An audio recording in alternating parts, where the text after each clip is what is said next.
నమస్కారం, రుద్రా న్యూస్ కు స్వాగతం. సిద్దిపేట జిల్లా ఉస్నాబాద్ నియోజకవర్గం కోయడ మండలం నుండి సముద్రాల వరకు గల ఎక్స్ రోడ్డుకి మాజీ ప్రధాని పివి నరసింహారావు చౌరస్తాగా నామకరణం చేయాలని ముఖ్యమంత్రి యనమల రేవంత్ రెడ్డికి మరియు తెలంగాణ రాష్ట్ర రోడ్డు రవాణా మరియు బీసీ సంక్షేమ శాఖ మంత్రి పొన్నం ప్రభాకర్ గౌడ్కి శుక్రవారం రోజున సామాజిక సేవా కార్యకర్త పిడిశెట్టి రాజు విజ్ఞప్తి చేశారు.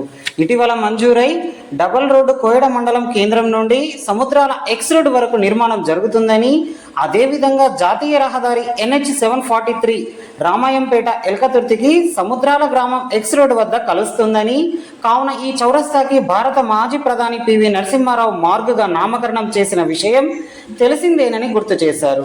ఈ కార్యక్రమంలో ఆటో యూనియన్ అధ్యక్షులు ఉప్పరపల్లి సారయ్య, మౌటం పరశురాములు, మహమ్మద్ నైముద్దీన్, విశ్వ బ్రాహ్మణ సంక్షేమ సంఘం సిసిపల్లి నాయకులు రేవోజు లింగాచారి, గంగాధర్, రమేష్ తదితరులు పాల్గొన్నారు.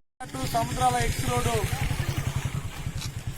ఈ రోడ్డును కలిపే ఒక జాతీయ స్థాయి రహదారి NH 743 రహదారికి ఇది ఒక సర్కిల్లో ఉన్నటువంటి కోయడ క్రాసింగ్ సముద్రాల వద్ద క్రాసింగ్ ఉంది కాబట్టి దీన్ని ఈ రోడ్డు ఒకటి కోయడ టు సముద్రాల ఎక్స్ రోడ్డుకు రామాయంపేట నేషనల్ హైవే కలిపే భాగాన్ని చౌరస్తా ఏర్పాటు చేయాలి. భారత మాజీ ప్రధాని శ్రీ పివి నరసింహారావు చౌరస్తా ఏర్పాటు చేయాలని మేము తెలంగాణ రాష్ట్ర ముఖ్యమంత్రి వర్యులను మరియు సంక్షేమ శాఖ మంత్రివర్యులు, రవాణా శాఖ మంత్రివర్యులు గౌరవనీయులు పొన్నం ప్రభాకర్ గౌడ్ గారికి విజ్ఞప్తి చేస్తా ఉన్నాం.